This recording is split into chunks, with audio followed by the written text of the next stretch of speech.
정보 톡톡. 알아두면 좋은 정보들을 찾아 소개해드리는 정보 톡톡. 오늘은 맛있는 미역, 약처럼 먹자는 제목으로 말씀드리겠습니다. 우리 대한민국 사람들은 태어날 때부터 죽을 때까지 미역과 불가분의 관계를 맺고 있다고 할 수 있는데요. 미역은 우리나라와 중국, 일본 등 동북아시아 연안 국가에서만 식용으로 이용하고 다른 나라에서는 그저 바다에서 나는 잡초로 여깁니다. 우리는 산모에게 무슨 일이 있어도 반드시 챙겨 먹이는 음식이 미역국이죠. 산모가 아기를 낳은 후에는 을의 첫 국밥이라고 부르는 미역국과 흰 쌀밥을 먹였습니다. 산모에게 미역을 먹이는 풍습은 언제부터 전해져 내려오는 것일까요? 당나라 때 편찬된 백과사전격인 초학기라는 문헌에 보면 고래가 미역을 뜯어먹고 산 후에 상처를 낫게 하는 것을 보고 고려 사람들이 산모에게 미역을 먹인다고 적혀 있습니다. 고려시대 때부터 이미 산 후에 미역을 먹는 풍습이 있었음을 알 수 있는 거죠. 우리는 미역을 많이 먹고 삽니다. 생일에는 을의 미역국을 먹는 거고요. 건강을 생각하는 아침 밥상에도 미역국이 자주 오릅니다. 실제로 미역은 그야말로 공해시대를 이기는 천연의 약이라고 할 수 있는데요. 각종 오염물질의 섭취로 혼탁해진 우리 몸을 깨끗이 청소해주는 역할을 하기 때문이죠. 자, 그럼 만병을 이기는 천연의 약 미역으로 건강을 지키는 노하우를 소개해드리죠. 먼저 미역이 얼마나 좋은지부터 알아볼까요? 첫째, 미역은 피를 맑게 하는 주인공입니다. 미역을 물에 담가보면 표면이 온통 진득진득한 끈끈이로 되어 있는 것을 볼 수 있는데요. 이 끈끈이는 일종의 특수한 섬유로서 보통 섬유는 물에 녹지 않는데 미역의 섬유는 물에 녹습니다. 물에 녹는다고 해도 아주 물에 녹아 없어지는 것이 아니라 미세한 작은 알갱이로 분해되죠. 게다가 보통 섬유와는 달리 진득진득한 성질이 있기 때문에 다른 물질에 달라붙거나 빨아들이는 힘이 강합니다. 이렇듯 미역 섬유의 알갱이들은 피 속의 불순 물질에 철저히 달라붙어서 포위하고 몸 밖으로 시원하게 몰아내버리는 효능을 갖고 있습니다. 참으로 신기한 것은 미역에는 피를 덩어리지지 않도록 함과 동시에 맑게 하는 성분도 듬뿍 함유되어 있다는 건데요. 지금까지 알려진 것만 해도 후고이단, 라미닌, 후고스테롤, 클로로필, 에이고사 판타엔산 등이 있습니다.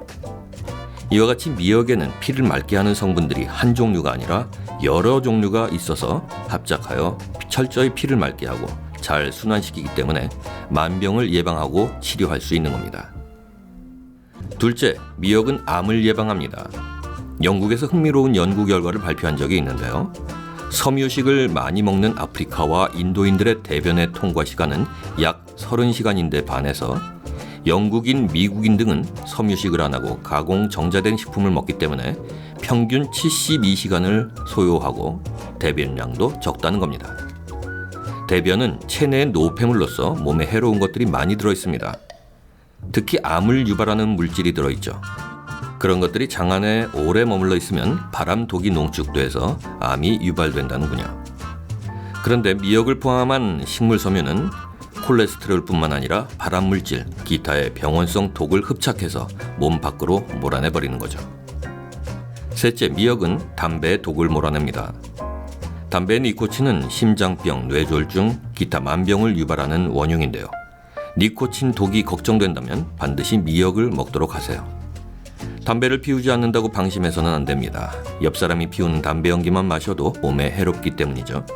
따라서 평소에 미역 된장국을 수시로 먹어서 그 해독을 막도록 하기 바랍니다. 넷째, 미역은 뼈를 강하게 합니다. 미역에는 100g당 칼슘이 약 960mg 들어있는데요. 우리가 필요로 하는 하루 적정 칼슘의 양은 약 600mg입니다. 칼슘은 우리 몸에서 척추를 위시해서 뼈를 만드는 재료로 만약 칼슘이 부족하면 건강은 고사하고 사람이 견뎌낼 수가 없습니다. 그러니 지금부터라도 끼니마다 미역을 부지런히 먹도록 하세요. 특히 나이가 들어갈수록 점점 뼈에서는 칼슘이 빠져나와서 골다공증에 걸리게 되니까 그것이 싫다면 미역을 더욱 많이 먹어야 합니다. 다섯째, 미역은 노화를 막는 불로초입니다. 미역에는 각종 미네랄, 특히 요오드가 많이 들어있고 피를 맑게 하기 때문이죠. 또 미역에는 물에 녹는 특수 섬유가 들어있어서 피부를 더럽히는 독소를 말끔히 몸 밖으로 몰아내줍니다. 변비는 우리 몸에 독을 만들어서 피부를 망쳐버리는데요. 여드름, 기미, 죽은 깨 등은 다 변비의 독과 관련이 있다는군요. 섬유소가 풍부한 미역, 콩, 현미, 깨 등을 많이 먹으면 변비에 걸리지 않습니다. 또 피부를 아름답게 하려면 비타민 A, B1, B2, C, E 등도 필요한데 놀랍게도 미역에는 이들 영양소가 많습니다. 게다가 미역에는 중요 영양소인 단백질, 지질, 당질 등이 풍부하고 섬유, 미네랄, 비타민 등도 많이 들어있습니다. 특히 미역은 칼로리가 적어서 많이 먹어도 살찔 염려가 없다는군요. 여섯째, 미역은 위궤양을 예방하고 치료합니다. 미역 섬유가 끈끈하고 찐득찐득해서 위와 십이지장 벽을 보호해주기 때문인데요.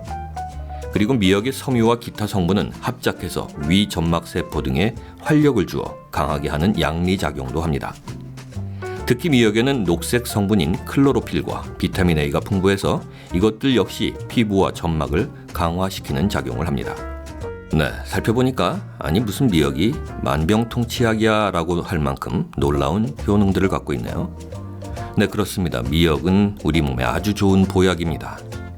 이런 효능들로 인해서 미역은 공해시대를 살아가는 우리에게는 최고로 좋은 보약이라고 할 수 있는 겁니다. 이렇듯 미역이 우리 몸에 좋은 걸 알았으니 자주 먹어야겠죠. 가급적이면 매일 드세요. 미역 자반, 미역국만 매일 먹으면 질릴 수 있으니까 미역이나 다시마 등을 가루로 만들어서 다른 반찬에 첨가하는 것도 좋은 방법입니다. 그리고 쇠고기, 닭고기, 돼지고기 등 육류를 먹을 때는 미역을 함께 먹는 게 좋습니다. 요즘에 동물성 지방에는 중금속이 많다는군요. 사료에 들어있는 중금속이 지방에 달라붙기 때문이라는데요. 미역은 이 중금속과 콜레스테롤을 몸 밖으로 몰아내니까 쇠고기, 돼지고기 등을 먹을 때는 미역과 된장국도 함께 먹도록 하기 바랍니다. 미역뿐만 아니라 다시마나 김 등의 해조류에는 미역과 비슷한 영양가가 있으니 미역만 먹기 질리면 교대로 드시면 됩니다. 네, 여러분, 우리 밥상에 아주 친숙한 미역이 이토록 영양도 풍부하고 몸에도 좋은 겁니다. 게다가 맛도 좋고 가격도 저렴하죠. 앞으로는 미역을 의식적으로라도 지금보다 더 친숙한 음식으로 함께하기 바랍니다.